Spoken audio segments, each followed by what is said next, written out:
तो चलिए दोस्तों, 8 जुलाई को बनने वाले हरियाणा करंट अफेयर के क्वेश्चंस हम देख लेते हैं। हाल ही में हरियाणा पर्यटन निगम के द्वारा सरकारी शराब की दुकानें खोली गई हैं। इन दुकानों को क्या टैगलाइन दी गई है? तो इन्हें दी गई है शुद्धता और गुणवत्ता का विश्वास टैगलाइन। हरियाणा के किस विभाग ने शराब की सरकारी दुकानें खोलने का निर्णय लिया है? तो यह निर्णय लिया है पर्यटन विभाग ने। फिलहाल गुरुग्राम में 3 जोन में 2-2 दुकानें खोली गई हैं। हरियाणा सरकार ने कहा है कि शराब माफिया पर लगाम लगाने के लिए यह दुकानें खोली जा रही हैं। हरियाणा सरकार ने मत्स्य पालकों को कितने रुपए का निःशुल्क बीमा देने की घोषणा की है? तो ये की है 5 लाख रुपए का निःशुल्क बीमा। कृषि मंत्री ने कहा है कि मत्स्य पालकों को कोई भी प्रीमियम नहीं देना होगा। इस योजना का लाभ सभी मत्स्य पालकों को मुफ्त में दिया जाएगा। सभी बीमा योजना प्रधानमंत्री मत्स्य संपदा योजना के तहत किया जाएगा। यह फैसला हरियाणा के कृषि मंत्री JP दलाल के द्वारा लिया गया है। इस बीमा का मुख्य उद्देश्य वित्तीय वर्ष 2024-25 तक मछली पालन में 22 मिलियन मैट्रिक टन उत्पादन करना है। इस योजना के तहत किसी मछुआरे की मत्स्य पालन करते हुए मृत्यु हो जाती है तो उसके परिवार को 5 लाख रुपए का क्लेम दिया जाएगा। अपाहिज होने पर 2.5 लाख रुपए का क्लेम दिया जाएगा। 60% क्लेम केंद्र सरकार के द्वारा और 40% राज्य सरकार के द्वारा दिया जाना है। हरियाणा सरकार के द्वारा कितने यूनिट बिजली के बिल में उपभोक्ताओं को छूट दी जाएगी? तो ये दी जाएगी 150 यूनिट तक की छूट आपको अब मिलेगी। 6 जुलाई को उत्तर हरियाणा बिजली वितरण निगम के चीफ इंजीनियर ने कहा है अब उपभोक्ताओं के द्वारा 150 यूनिट प्रति माह तक 4.50 की बजाय 2.50 रुपये प्रति यूनिट ही आपको चुकाने होंगे। तो यहाँ पे एक लिस्ट है इसकी, वो मैं आपको दिखा देता हूँ। देखिए 0 से 50 तक पहले 2.70 रुपये लगते थे, लेकिन अब सिर्फ 2 रुपये ही लगेंगे। इसी प्रकार से 51 से 100 तक जो यूनिट आती है तो 4.50 रुपये लगते थे, लेकिन अब 2.50 रुपये ही लगेंगे। और 0 से 150 तक अगर यूनिट आती हैं तो 4.50 पहले लगते थे, लेकिन अब 2.50 ही लगेंगे। और 150 से 250 के बीच आती हैं तो पुराने वाला ही रहेगा, 5.25 ही रहेगा। और 250 से 500 तक भी पुराने वाला ही रहेगा, 36। और 500 से ऊपर जो है उसमें भी 7-10 पुराने वाला ही रहेगा। इसके बाद है हरियाणा में अब किसी सामाजिक व धार्मिक कार्य के लिए शहरों में सस्ती ज़मीन मिल सकेगी? तो ये मिल सकेगी निजी संस्थाओं व ट्रस्ट को। यह ज़मीन नई नीति के अनुसार पूजा स्थल, सामुदायिक केंद्र, धर्मशाला, जंजघर, बारात घर आदि के लिए संबंधित नगर निकाय की 3000 वर्ग मीटर तक की भूमि मिल सकेगी। फिलहाल पंजाब एवं हरियाणा हाईकोर्ट ने किसके प्रमोशन पर रोक लगा दी है? तो ये लगाई गई है प्रिंसिपल्स के प्रमोशन पर। हरियाणा सरकार के द्वारा सरकारी कॉलेजों में प्रिंसिपलों के पदों पर किए जा रहे प्रमोशन के खिलाफ दायर एक याचिका के बाद पंजाब हरियाणा हाईकोर्ट ने अब प्रमोशन पर रोक लगाते हुए हरियाणा सरकार को 22 सितंबर के लिए नोटिस जारी कर जवाब भी मांगा है। फिलहाल हरियाणा और पंजाब हाईकोर्ट के चीफ जस्टिस रवि शांक झा हैं और हरियाणा और पंजाब हाईकोर्ट की स्थापना हरियाणा की स्थापना के समय सन 1966 को ही हुई थी। इसके साथ ही यह भी कहा गया है कि जब तक वरिष्ठता सूची तय नहीं की जाती है तब तक कोई प्रमोशन नहीं किया जाएगा। हाल ही में हाईकोर्ट ने किस रोग से ग्रसित लोगों को तुरंत सहायता उपलब्ध कराने के लिए आदेश जारी किए हैं? तो ये किया है मनोरोगों को। हाईकोर्ट ने हरियाणा, पंजाब और चंडीगढ़ को ऐसे लोगों को तुरंत मनोचिकित्सक की सहायता उपलब्ध कराने के आदेश जारी किए हैं जो मनोरोग से ग्रसित या फिर परेशान हैं। कोरोना संक्रमण के बाद देश में मनोरोग की संख्या में 20% का इजाफा हुआ है। तनाव बढ़ने व अन्य कारणों से आत्महत्या की प्रवृत्ति में 35% की वृद्धि हुई है।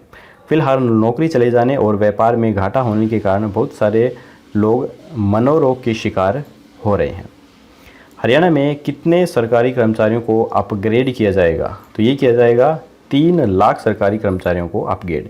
इसी तरह से विभिन्न पहलुओं को देखते हुए हरियाणा सरकार ने हरियाणा राजस्व प्रशिक्षण नीति 2020 पर मुहर लगाई है। 31 मार्च 2022 तक सभी 3 लाख कर्मचारियों को प्रशिक्षण प्रदान करके लोगों को उच्च गुणवत्ता, पारदर्शी शासन प्रदान करने और उच्च स्तर की दक्षता, अखंडता और मानव संसाधनों के कौशल को उच्च स्तर पर बनाए रखने का टारगेट रखा गया है।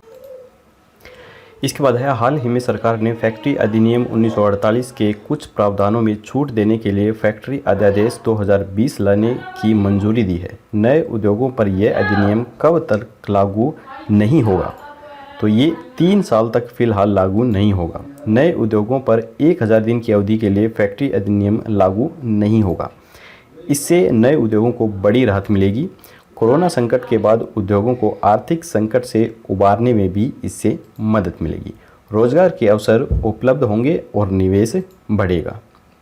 हरियाणा के किस जिले में ट्रांसफर स्टूल नाम से डिवाइस का निर्माण किया गया है? तो ये किया गया है रोहतक में। इस डिवाइस का निर्माण रोहतक के इंजीनियर्स विद्यार्थी अमन सिंगल के द्वारा किया गया है। इसके इस्तेमाल से दिव्यांग व्यक्ति बिना किसी की मदद से अपने कार्य खुद कर पाएंगे। 4 पहियों वाले ट्रांसफ़र स्टूल की खासियत यह है कि यह 360 डिग्री तक घूम सकता है। यूज़र को पूरे डिवाइस की बजाय सिर्फ अपनी एक सीट को ही घुमाना होता है। हाइट को एडजस्ट करने के लिए पैरंक सिस्टम भी इसके अंदर दिया गया है। इस टूल को बेड सीट, कुर्सी, कार सीट, वर्किंग टेबल किसी भी हाइट पर आसानी से एडजस्ट किया जा सकता है। हाल ही में साइबर पार्क के लिए लाइसेंस फीस की दर को कितने गुना बढ़ाया गया है? तो ये बढ़ाया गया है 4 गुना।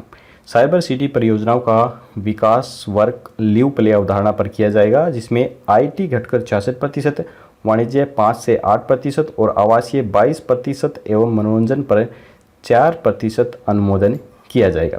साइबर सिटी ग्रुप हाउसिंग्स और वाणिज्य के लिए निर्धारित फीस एवं शुल्क की वसूली संबंधित उपयोग के तहत आने वाले संबंधित क्षेत्र के लिए की जाएगी। शहरों में कॉलोनियों की निर्धारित 15 एकड़ की सीमा को हटा दिया गया है। गुरुग्राम मानेसर से शहरी परिसर की अंतिम विकास योजना के लिए परिभाषित 10 एकड़ की न्यूनतम क्षेत्र सीमा को भी शेष राज्यों में 5 एकड़ के बराबर कर दिया जाएगा। मंत्रिमंडल की बैठक में यह निर्णय लिया गया है कि आवासीय सेक्टर में 40% कुल नियोजित क्षेत्र की सीमा की शर्त के साथ 15 एकड़ की अधिकतम सीमा में छूट दी जाएगी।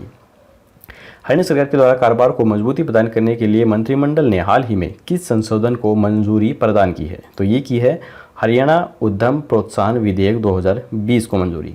कारोबार करने की लागत के साथ साथ स्थापना में देरी कम करने के लिए कारोबारी सुगमता वैश्विक मानकों से भी बेहतर करने के लिए हरियाणा उद्यम प्रोत्साहन अधिनियम 2016 और अन्य नियम लागू किए जाएंगे।